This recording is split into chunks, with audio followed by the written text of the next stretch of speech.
শুধু একজন হজযাত্রীকে বিমানে না তোলার কারণে আল্লাহ অলৌকিকভাবে আকাশ থেকে 2 বার বিমান ফেরত পাঠাইছে। ঘটনাটা মাত্র 2 দিন আগের। আপনারা অনেকেই পত্রপত্রিকায় দেখেছেন, লিবিয়ার একজন মুসলিম যুবক তিনি এই চলতি বছরে হজ করার জন্য সৌদির উদ্দেশ্যে রওনা হয়েছিলেন।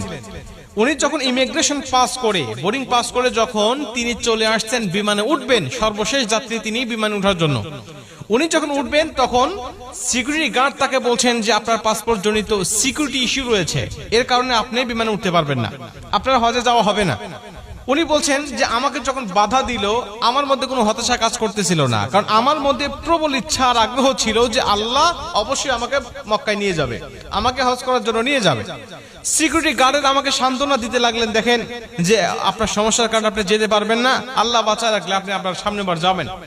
তো উনি বলছেন দেখেন আমি হজ করার জন্য নিয়ত করেছি এবং বাসা থেকে বের হয়ে আসছি, নিয়ত করার দায়িত্ব আমার আর নিয়ে যাওয়ার দায়িত্ব আল্লাহ পাকের, অতএব আমি যেহেতু এখান পর্যন্ত চলে আসছি, আপনারা বিশ্বাস করেন এই বিমান যাবে না, আমাকে না নিয়ে এই বিমান যাবে না।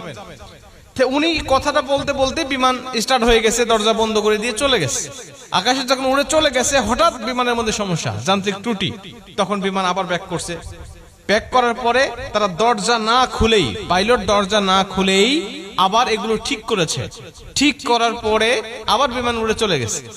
আবার যখন উড়ে চলে গেছে একই সমস্যা, বিমান তো অবাক, আমরা ঠিক করলাম, ভালো বিমান নিয়ে আকাশে উড়লাম, আবার ত্রুটি দেখা দিল, আবার গিয়ে ঠিক করলাম, আবার চলে আসলাম, আবার একই সমস্যা দেখা দিল।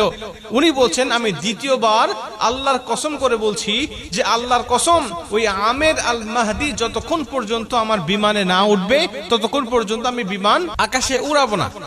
উনি কসম করে এখানে নিয়ে আসছেন, নিয়ে এসে বলছেন যে আপনি বিমানে ওঠেন, এবং আপনাকে না নিয়ে যাওয়ার কারণে আল্লাহ অলৌকিক ভাবে আমার বিমানের মধ্যে 2 বার একই সমস্যা দিয়েছে, যে সমস্যার সমাধান আমরা করেছি, কিন্তু আপনাকে না নিয়ে গেলেই সমস্যা আবার নতুন করে সৃষ্টি হচ্ছে।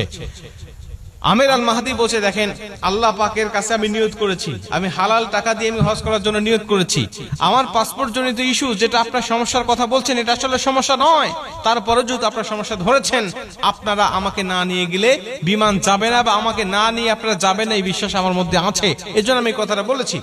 সবাই তাকে তো আগ্রহ করে ধরলেন এবং সবাই তাকে বিভিন্নভাবে সংবর্ধনা এবং সম্মানিত করতে লাগলেন।